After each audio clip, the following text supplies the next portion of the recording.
તથા પૂજ્ય વિશ્વ વંદિત સંત શ્રી મોરારી બાપુ હાલ અત્યારે મહાદેવના દર્શન કરી રહ્યા છે અને એની રાસલીલાના દર્શન કરાવો. અને તેથી એમ કહેવાય અને નરસિંહ મહેતાએ જ્યારે અહીંયા ભગવાન ભોળાનાથની તપસ્યા ખારું પાણી વરસાદમાં જાય એટલે બાપલા મીઠો કરી થઈ જાય હો. મલાઈ પણ આ મલાઈ ખાવાથી આપણા શરીરને ખૂબ જ ફાયદો થાય છે. અહીં એક સરસ મજાની તમે જોઈ શકો છો સામેની તરફ દીવા દાંડી કહેવાય છે તેને. ગોપનાથ મહાદેવ મંદિરે દર્શન અને ત્યારબાદ તેની બાજુમાં એક સરસ મજાનો સમુદ્ર એટલે કે અરબી સમુદ્રનો તટ આવેલો છે. નમસ્કાર મિત્રો, સ્વાગત છે તમારું અમારી ચેનલ લોહમ ટ્રાવેલમાં. તો મિત્રો હાલ આપણે ઉપસ્થિત છીએ અત્યારે ગોપનાથ મહાદેવ કે જ્યાં પરમ પૂજ્ય વિશ્વની સંત શ્રી મોરારી બાપુની રામકથા ચાલી રહી છે. તો આજે આપણે ગોપનાથ મહાદેવના દર્શન કરીશું તેમજ તેમના વિશે સંપૂર્ણ જાણકારી મેળવશું. તો જોડાઈ રહેજો વિડીયોમાં અને વિડીયોને પૂરેપૂરો જોજો જેથી તમને ગોપનાથ મહાદેવના દર્શન કરવા મળે તેમજ તેમના ઇતિહાસ વિશે પણ બધી જાણકારી મળે.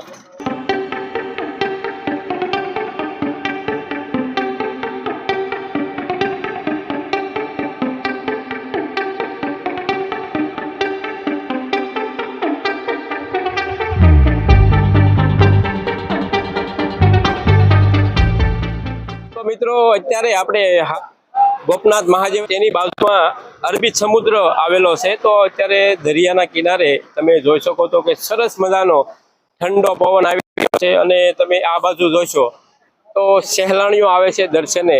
તેમના માટે સરસ મજાની વ્યવસ્થા અહીંયા રાખવામાં આવેલી છે. એ ઠંડા પીણા છે, ત્યારબાદ ખાણીપીણીની પણ ઘણી વસ્તુ છે, નાળિયેર પાણી છે તો અહીં મળી રહેશે. અને ત્યારબાદ તમે આ દરિયાની મોજ માણી શકો છો. સરસ મજાનો જે અરબી સમુદ્રનો તટ આવેલો છે તેના એકદમ નજીક કિનારે જ તે મહાદેવનું મંદિર આવેલું છે.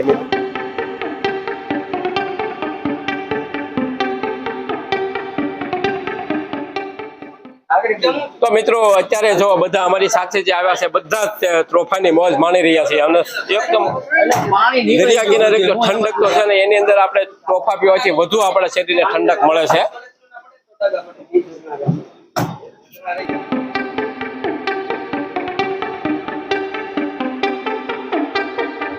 તોફાની બાદ તમે મલાઈ પણ ખાઈ શકો છો. મસ્તીની મલાઈ આવે છે અને આપણા શરીર માટે ખૂબ જ પ્રોટીન આપે છે આપણા શરીરને.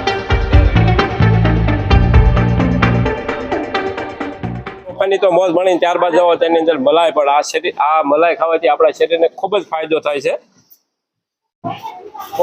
અને ખૂબ જ ટેસ્ટી હોય છે મલાઈ. તો તમે પૂજ્ય બાપુની કથામાં ગોપનાથ મહાદેવે પધારો તો અવશ્ય આનો પણ મોજ માણજો. તો મિત્રો હવે અમે બધા ભોળાનાથ મહાદેવના દર્શને જઈ રહ્યા છીએ. ગોપનાથ મહાદેવના દર્શને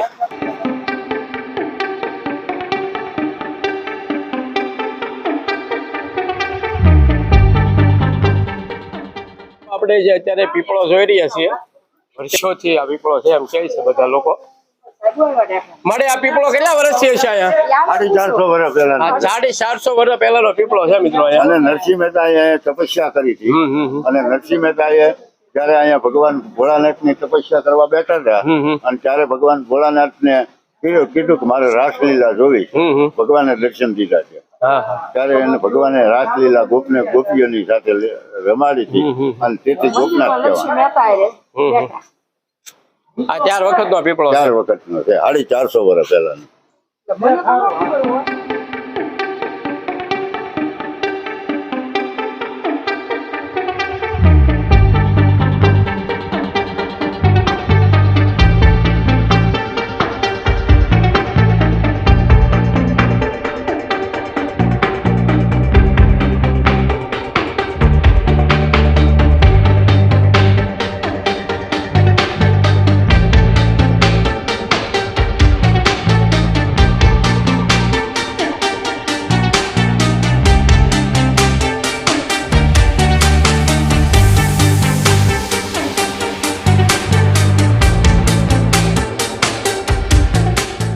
હવે આપણે ગોપનાથ મહાદેવના દર્શન કરી લઈએ.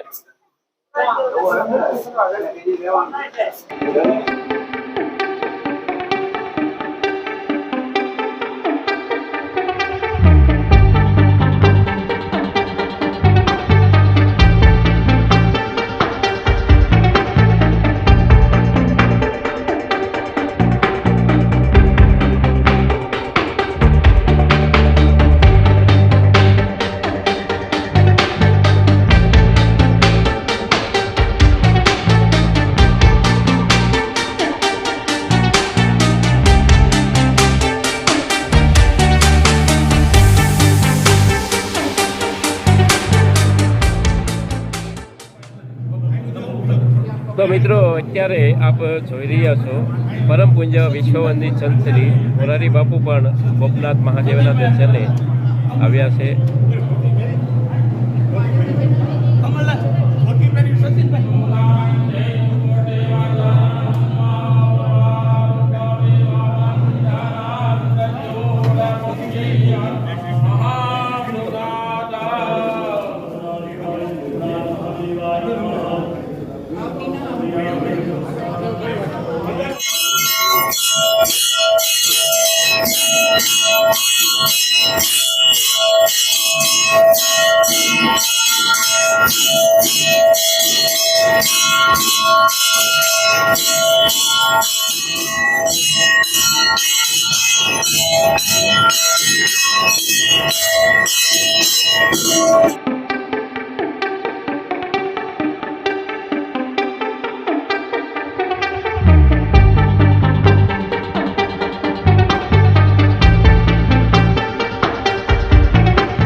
ગોપનાથ મંદિર મહાદેવ હવે એક સરસ મજાનું જે ભાવિ ભક્તો દર્શને આવે છે તેમની માટે ભોજનની પણ અહીં વ્યવસ્થા રાખવામાં આવેલી છે અને તમે જોઈ શકો છો સામેની તરફ ભોજનાલય. અને ત્યારબાદ હવે આપણે આગળ વધીએ તો મિત્રો મંદિરના પટાંગણમાં જોઈ શકો છો કે સરસ મજાના અહીં 12 જ્યોતિર્લિંગ બનાવવામાં આવ્યા છે અને તેમના પણ જે યાત્રિકો આવશે તેમને દર્શન કરવા મળશે. મિત્રો કથા દરમિયાન આજે પૂજ્ય મોરારી બાપુની જે રામકથા રાખવામાં આવી છે તે નિમિત્તે અહીં સરસ મજાની 12 જ્યોતિર્લિંગ રાખવામાં આવી છે અને જે યાત્રિકો છે તેમના પણ દર્શન કરી શકે. આજે અમે જે ગારિયાધારથી ગોપનાથ મહાદેવ જ્યાં પૂજ્ય મોરારી બાપુની રામકથાનો પ્રારંભ થઈ રહ્યો છે તો આજે અનુષ્ઠાન માટે આવેલા તો અમારી સાથે કરશનભાઈ પણ ગારિયાધારથી આવેલા. ગોપનાથ મહાદેવ વિશે શું કહેશો તમે? ગોપનાથ મહાદેવ છે એ બહુ પુરાની જગ્યા છે. એમ કહેવાય છે કે 1600 ની સાલમાં નરસિંહ મહેતા જે જુનાગઢની માલિકા ભક્ત થઈ ગયા નરસિંહ મહેતાએ આ ભગવાનનું ભજન કરેલું.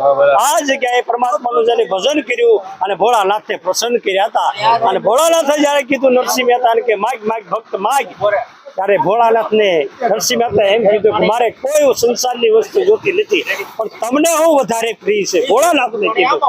ભોળાનાથ કે મને વધારે તો મારો કાળિયો ઠાકોર.